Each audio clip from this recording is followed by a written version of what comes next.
And we are live. Welcome back and welcome in. And first and foremost, let me apologize for having really bad video quality on my previous my previous lives. I'm 100% positive that that's never going to happen again.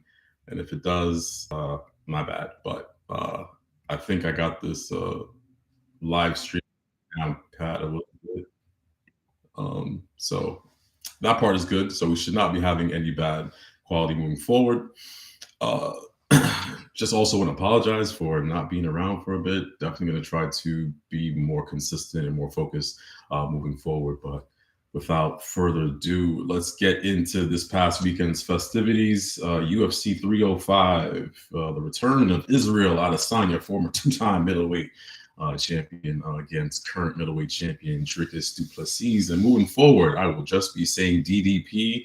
A, because DDP is one of my favorite wrestlers back in the day, and B, I don't want to butcher Dricus's name, which I probably am doing right now. So it will be DDP.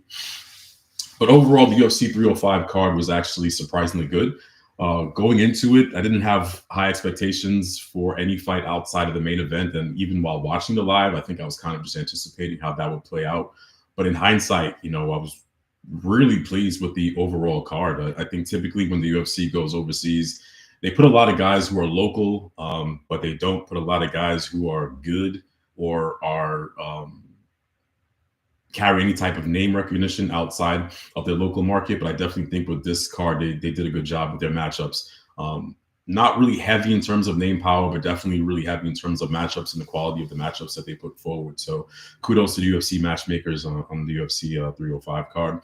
The main card started off with our Carlos Freitas versus the returning Li Jingliang. Lee was pretty decent a couple of years ago and showed its potential, especially when they were trying to, kind of push getting fighters out of China and breaking into the Chinese market. But I believe he had like a really bad injury and he was out for a while. But anyhow, Carlos Freitas definitely won this fight. That massive KO that came in the second round definitely proved that. But throughout the entire fight, Carlos was just a much better stand-up fighter. He was fluid. He was loose. Lee looked very tight. You can see there was some definite ring rust and hesitation there that Carlos definitely did not have, and he KO'd him. I think it was the second round. He ended up winning that fight.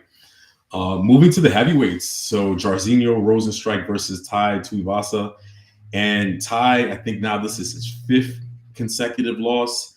Watching the fight, Ty's always game. He always comes to fight. There's never a boring Tai Tuivasa fight, but he's just not getting these outcomes. Part of that is while he's very loose on his feet, especially for a heavyweight, he's really slow and sluggish with his punches. When I was watching it live, I was saying he just seemed to be a second or a second and a half, just a little too slow at every punch. So he was throwing it, and Jairzinho would just be able to see it and move out of the way of it.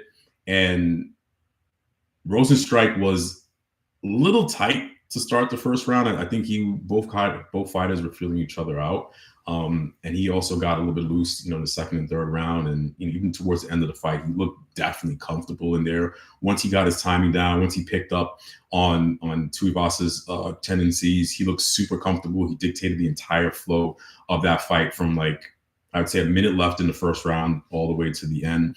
He ended up cruising towards a decision. Obviously, when heavyweights get in there and bang, you want to see them knocked out and someone, getting a KO, but it's not always going to be like that. And usually if it doesn't end early, it's going to end late, meaning it's going to go to a decision. That's exactly what happened with this fight. But definitely not a boring fight. Tai being hometown, we definitely had the crowd behind him. The crowd definitely made sure that this wasn't a dull affair. Unfortunately, they weren't rewarded with their guy winning. So I don't know what happens. Fighters like him don't ever get cut, regardless of how many losses that you get consecutively. But at this point in time, 5 straight losses at heavyweight, you got to go really far down the card and start building up some wins, similar to like an Andrei Arlovsky type situation in order to you to get back to even being on the main card. Because 5 straight losses, you can't take a main card spot for guys who are coming up. Moving into probably the most exciting fight of the night, Dan Hooker versus I can't pronounce his first name, but Gamrot. Gamrot, sorry. This was a really good fight, and going into it, I thought Gamrot was definitely going to win. I thought Dan Hooker had just been in too many wars and too many fights where he was throwing caution to the wind, and Gamrot would just wrestle him and out grapple him to what I thought would have been a pretty boring decision. Totally got that one wrong. That was a really entertaining fight. Dan pressed the issue the entire time. Honestly, probably fight of the night, right? I'm not sure if it won that, but it should have. That was an entertaining affair. Dan Hooker continues his transformation. I think it was DC who said Dan Hooker just became like an edited creative player. Don't know when he got the blonde hair. Don't know when he got all these tattoos, but I guess this is the next stage in Dan Hooker's career. So kudos to him on a really entertaining fight. The co-main event, we had Kai Kara France, KO, and Steve Erceg. Also, did not see that one coming. I think I kind of fell victim to the Steve Erceg, I don't want to say media hype because it wasn't media, but the UFC did a good job of building him up as a late replacement in his last fight. And I think I kind of bought into that. I kind of forgot that Kai Kara France is a vet, and he's been here. He was probably definitely the hungrier of the two fighters. He had a lot on the line with this. I think he probably punched his ticket to a title shot with this win. Whatever the case may be, first round TKO, landed two beautiful punches and then one follow-up that put him to sleep. Don't know why they ruled it a TKO. It should have been a KO victory, but nonetheless, a good win. And the main event, and it's the talking point and why we all came here, DDP, the reigning UFC middleweight champion and still UFC middleweight champion, submitting Israel Adesanya by way of fourth round submission. Let's get into it. So going into this fight, I was kind of torn, right? And here was my logic. I really wasn't buying DDP's resume outside of his last two fights, which were Robert Whittaker, who he TKO'd, and Sean Strickland, which he won what was called a split decision, but by my account, I thought he won that fight. I don't want to say convincingly, but I thought he clearly won. There's a slight argument to say that Strickland's pace will always keep him favorable in the scores, but I thought DDP won that fight. So those are, to me, his two best quality wins. Looking at Izzy's resume, he beat Robert Whittaker twice. He did lose to Strickland, but I thought he just had an off night. But overall, he had the much better resume, and I thought that would lean towards Izzy's favor. But where I had hesitation towards picking Adesanya was he just hasn't looked good in a really long time. Now, I know he had that incredible career-defining KO of Alex Pereira, but outside of that, he just really hasn't looked dominant or good in a really long time. The last time he looked dominant before that was against Paulo Costa.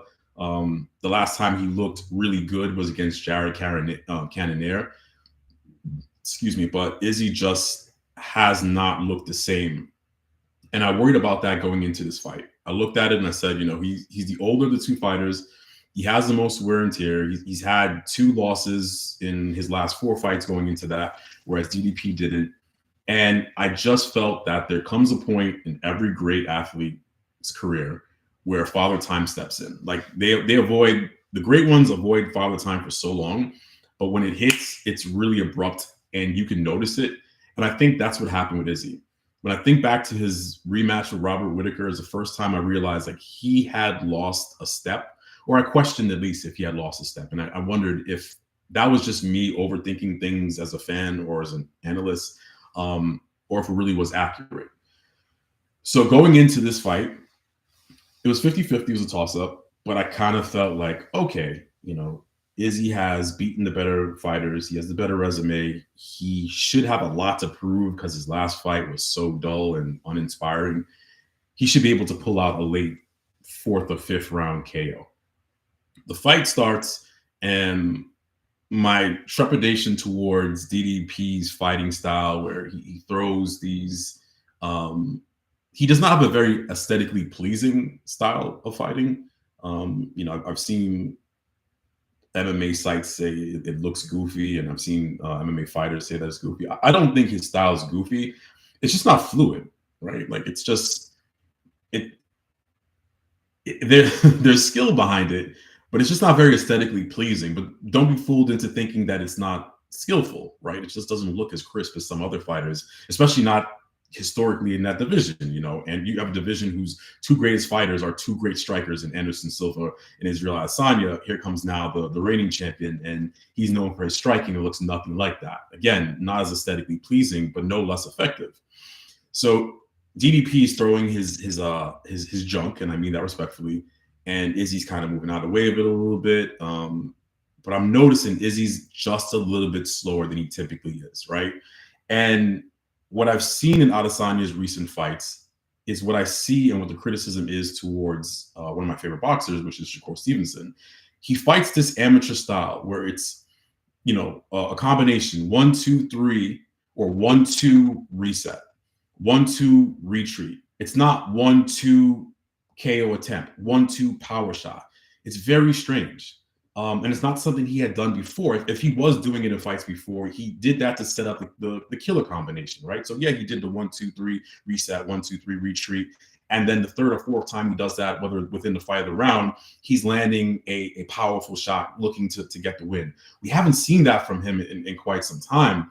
And going into the later rounds of that fight, rounds, I would say like 2.5 all the way to the end, he looks better. He starts getting his rhythm. He starts getting his time. He starts landing those body shots, and he's not going for that killer counter, right? It's just 1-2-3 retreat, 1-2-3 reset, and he paid for that. If you think back to the ending sequence, he landed 2 or 3 body shots. He's getting in his groove. He's getting his rhythm, and he's retreating. And DDP in his style, which is press forward, throw those lunging 3-punch combinations. Yes, they don't look good, but they land. And yes, shot 1 and 2 don't land, but the third shot lands. And yes, it doesn't have the power like the first shot in the combination lands, but as a powerful striker, it still does have some type of pop on it. And that's what ends up happening. Izzy's retreating. He's moving out of the way after landing body shots. I'm not sure why you would start to retreat after you start landing body shots, but that's what he starts doing. And DDP's not having it. He's just marching forward. He's throwing his combination. He ends up landing, dropping him to the ground. Izzy's never been known for having a great chin. I mean, he was in a war with Kevin Gastelum, but he's been a little chinny lately. He got dropped by Sean Strickland. He got dropped by Dricus twice in this fight, if I'm not mistaken. He ends up getting dropped, and there's just little resistance on the ground. I'm not sure if it's because the takedowns in the earlier rounds just had him that tired. It's totally possible, but he just got submitted very easily with very little resistance.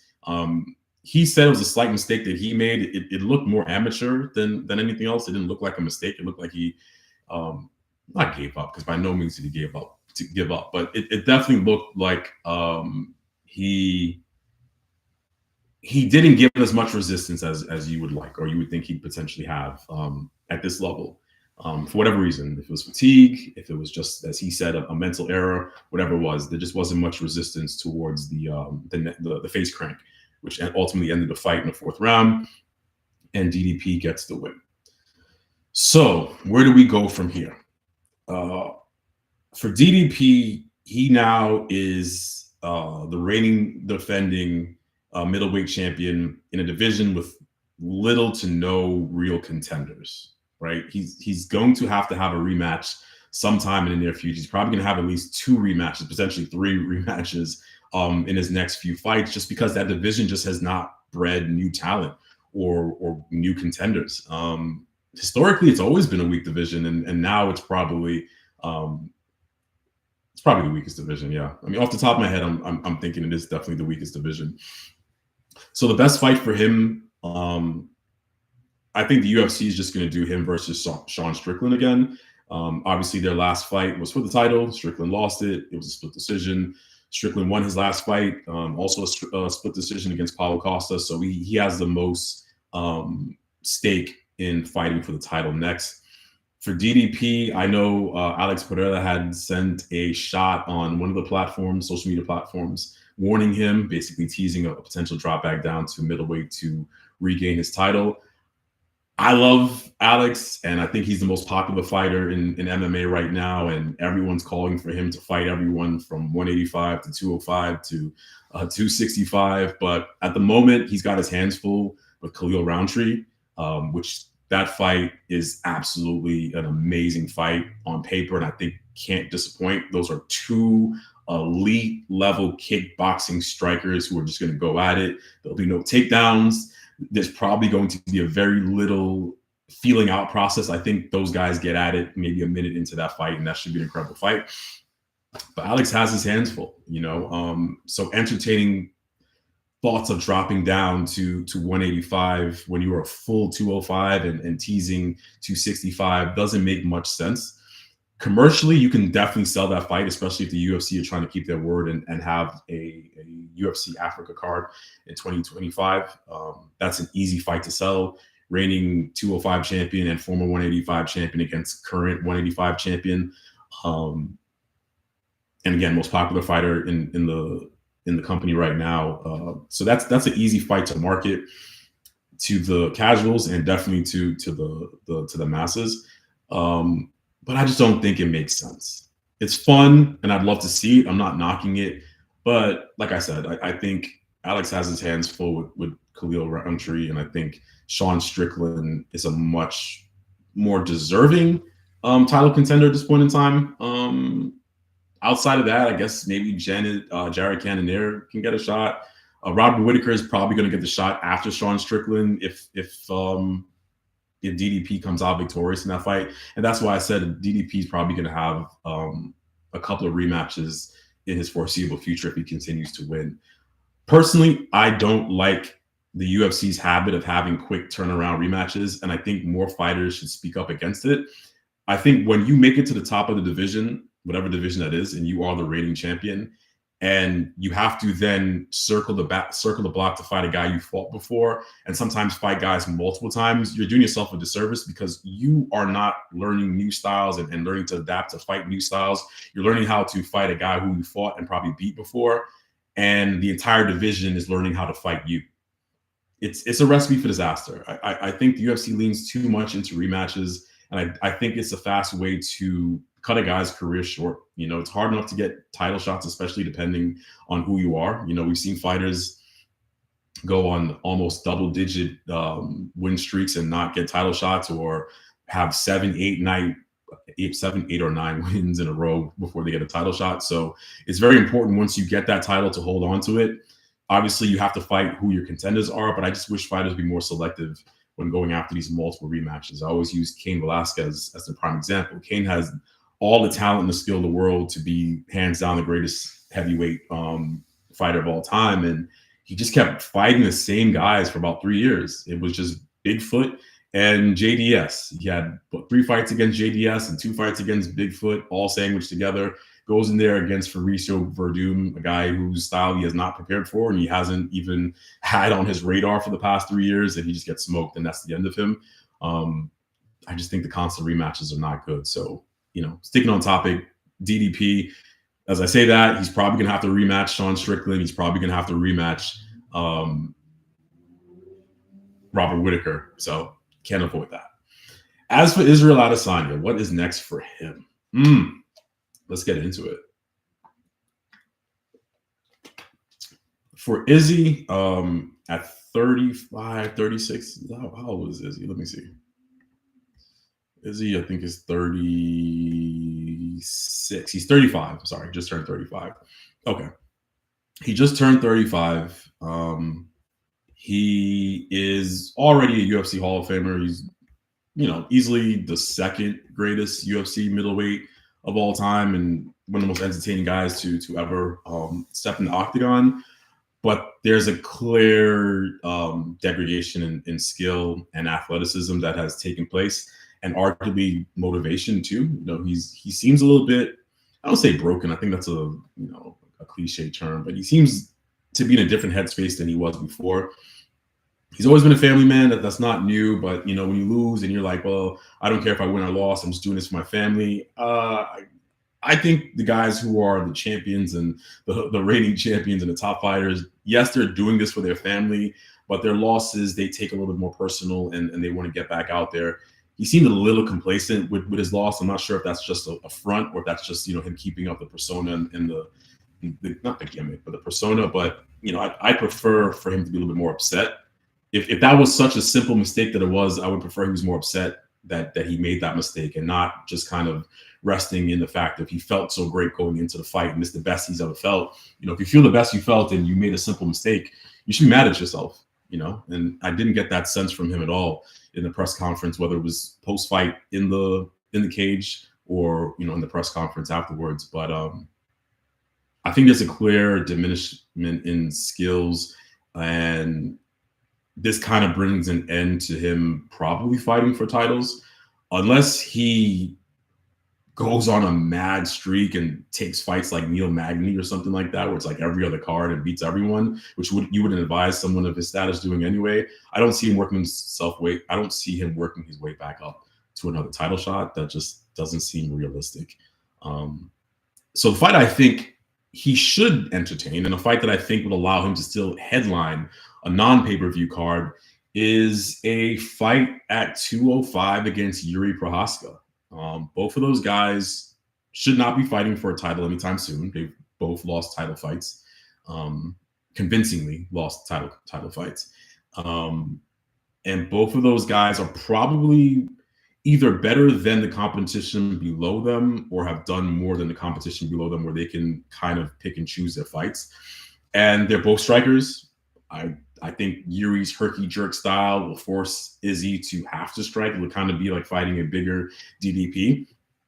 And if Izzy can go out there and look like the style bender of old against Yuri Prochazka, I have a better sense of if I'm overreacting to his skill set diminishing, or if he really has lost a step or two. So I think a fight against Yuri probably is the best bet for him, because I just can't see him fighting any of the current UFC middleweights. I'm gonna look up the current UFC middleweight rankings and see who there is.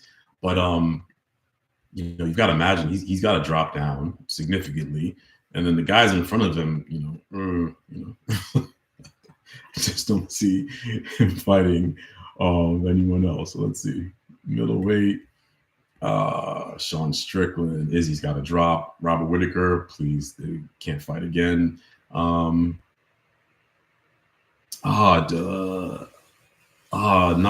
this guy's name? Nasruddin. That's not happening. He's beaten Jared Cannonier already. He's beaten Marvin Vittoria, but yeah, Paul Nkosi's beaten. Yeah, no. Izzy needs to take on a fun fight. Go up to 205. Fight Jamal Hill. Yeah, there we go. I should be a UFC matchmaker. I got 2 fights for you, Izzy. Either you take on Yuri Prochazka, you're fighting a former champion either way. All 3 of these guys are, I don't want to say they're gatekeepers, because they're not quite. 2 of those guys are not gatekeepers. Jamal Hill's not quite a gatekeeper. I take that back. Only Jamal's not a gatekeeper, even though he lost in embarrassing fashion, and UFC tends not to give you title shots. Again, after you lose in embarrassing fashion, no matter how good you are, Jose Aldo. But Izzy, Jamal Hill, and Yuri Prochazka, you guys need to do a dance. 3 of you are 3 strikers. There's going to be no takedowns and boring wrestle fests. Just go out there and get at each other. I want to see any combination of those guys fight each other. In fact, I want to see those guys fight each other in that succession. So if the first fight is Izzy versus Jamal, then the next fight is the winner of that taking on Yuri. If the first fight is Yuri versus Jamal, then I want to see the winner of that fight taking on Izzy. And at that point in time, whoever could run that 3-man dance, they deserve a title shot at either 205 or 185. But they're all kind of in a spot where they're probably thinking they can get back to a title shot, and they kind of don't really deserve it because they've all lost in convincing fashion in 2 separate weight classes. So I definitely want to see that. And I think fans would want to see any combination of those fights, right? Those are easy fights to sell. They're all strikers. They're all got KO power. I think Izzy still has KO power. But I definitely think those are the fights to make. So where do we go from here? The Kai Kara France, it is a title shot. Where do we go from here for middleweight champion DDP? Rematch city, bro. It's going to be either you and Robert Whittaker or you and Sean Strickland, but it's rematch city. Where do we go from here for Israel Adesanya? Hey, man, UFC, please. Let's do Izzy versus Yuri, Izzy versus Jamal Hill versus Yuri. The winner takes on Izzy. Some combination of that, but those are fights to be made. Those are fights that can headline a non-pay-per-view card. Um, those are fights that are easy to sell, and those are three former champions who you don't really want to banish to the shadow realm just yet. You also don't want to reward right away. So you get to get those guys in there with each other, and someone can, axe out the other two. And, even the losers could then fight each other. And I think that's a good dance to do for those former champs, because there's not much else. One thing about UFC, once you kind of get knocked off the pedestal of being a champ, it's so hard to work your way back to getting a title shot, right? I mean, it's not much easier in boxing either, but there's the personal aspect. Like, if you're not a company man, your likelihood of getting a title shot is zero. And it's a little unfortunate. I get it. The UFC is its own private company, and it's ran by Dana White, and he gets to call the shots. And when it's your business, you get to run it the way you please, no matter what fan outcry or journalists might think. But it's really hard for some of these guys where, they struggle to get title shots. And when you fall off, it's hard to get those title shots back. Now, yeah, we have seen guys get multiple title shots. Uriah Faber, Kobe Covington, but they're company men. And if you're not a company man, you're not generating some type of buzz. And even sometimes when you are generating buzzes, it's hard to get title shots. Bilal Muhammad will tell you how hard it is. Leon Edwards will tell you how hard it was, and he's going to tell you how hard it is, because I don't ever see him getting another title shot. While Jose Aldo has gotten title shots after he lost to Conor McGregor, that was kind of it. Until Conor gave up the title, he wasn't even in line for a rematch. So when guys fall off that pedestal, sometimes you take it for granted. It's hard for them to get back up there, whether through their own merit of running the gauntlet again and becoming a number one contender or becoming a champion, or for the company recognizing for whatever they did before or what they could potentially do moving forward and getting another title shot. It's extremely difficult. I will say, as I take a moment to stop and look at the feed, I once again have to apologize for how bad my live streams looked before. And I promise I will keep this level of quality. As someone who studied film production and who's big on tech and stuff like that, I was really embarrassed with the quality that I was putting out before. So I'm happy I found a workaround. And yeah, this looks and feels so much better. I'm also getting into the hang of doing lives. I much rather prefer lives. Hoping to build up some interaction so I get to talk to people. When I did a live after the what was the boxing match? It was Bam Rodriguez versus El Gallo. Really good interaction with that. I love talking to fans. Love talking to subscribers. It's a lot better to have interaction than just come out here and just talk. Keep on talking. So definitely going to do a lot more in the live realm, and hopefully as the channel builds up and we start getting more subscribers, there's a lot more feedback, a lot more interaction. I think right now it's been a really good time for combat sports, boxing and MMA. Boxing's definitely had a resurgence. MMA is in a tricky spot. We're kind of seeing a generation or a guard of fighters either age out or phase out, and we're in that middle point where we're looking to see who the next set of fighters are. But we're still getting really good fights, and we still have a lot of good fights on the horizon. I'm looking forward to Max Holloway and Ilya Topuria. That's going to be a good fight. I wish they had done something different with Max. I was actually hoping that he would headline the UFC, well, now it's called Riyadh season UFC Noche at the Sphere. But I was looking forward to him headlining that, or even him defending the BMF title and capitalizing off of the momentum that he had going. But he's one of the all-time great fighters, so him being rewarded with a title shot, really can't complain about that. But actually looking forward to Sean O'Malley versus Merab too. That's going to be a really good fight. Sean is one of the best strikers in the UFC right now, and a guy who I think people thought he was getting the Dana White privilege strictly because he was marketable and he looked like he was bringing a specific demographic with him. but he's earned his keep not only as a top star, as a pound for pound top fighter. He's legit. He's legit. Um, and I know Dana's been really hesitant to give Merab a title shot, going back to what I was speaking before, the difficulties of getting these title shots. But Merab brings something to the table different too. He's a great grappler. He's typical take you down, keep you down. So I'm really interested in seeing how that fight plays out. I haven't looked at the rest of that card. Is that the card with Valentina Shevchenko and Alexis Grasso? Because if that is, that's a great freaking card. I think it is. It's UFC at the Sphere. Let's see.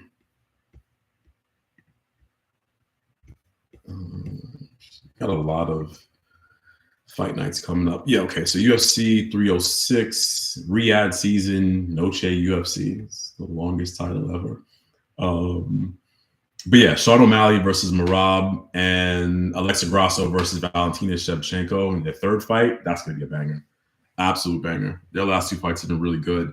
And then Brian Ortega versus Diego Lopez, who I'm dying to actually see Diego Lopez in real time. You know, highlights can only do so much. And also Raul Rosa Jr. is on that card. I know they've been pushing him too. But yeah, UFC 306, Riyadh season, Noche, UFC. Should be a really good card. They're putting a lot behind that, especially with them being in the Sphere. And Dana's saying this is a one-time thing because it's going to be the greatest presentation ever. Can only take his word for it. But I'm curious as to why they're only going to do it once. I would feel like the Sphere is such an attraction. Maybe it's the cost, maybe it's the rent. Maybe the rent is not worth the potential gain. I don't know. But for Dana, of all people, to completely rule out returning to the Sphere, it's really strange. Or maybe he means the type of presentation that he put towards this one, they won't be able to replicate, but they'll come back again. But that's definitely a good card to look forward to. So yeah, a lot of good stuff on the horizon for UFC.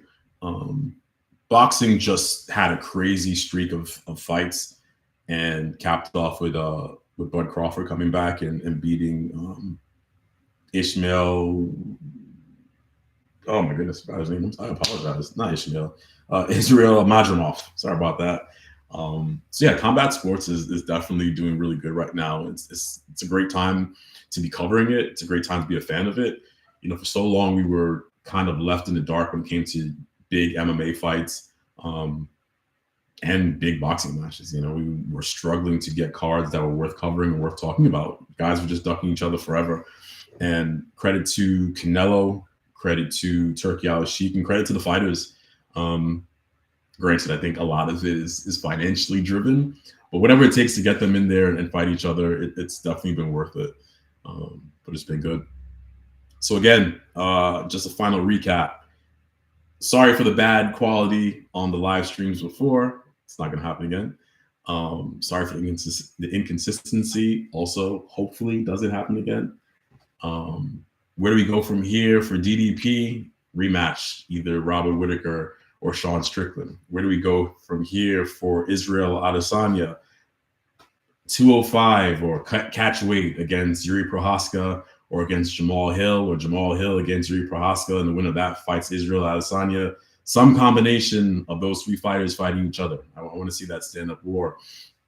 Looking forward to Sean O'Malley versus Merab. Looking forward to Max Holloway versus Ilya Taporia. Looking forward to, above everything else, Khalil Roundtree versus Alex Pereira, a fight that I called for one of my previous videos. I'm glad they're making that happen. That's going to be awesome. But yeah, thanks for joining me.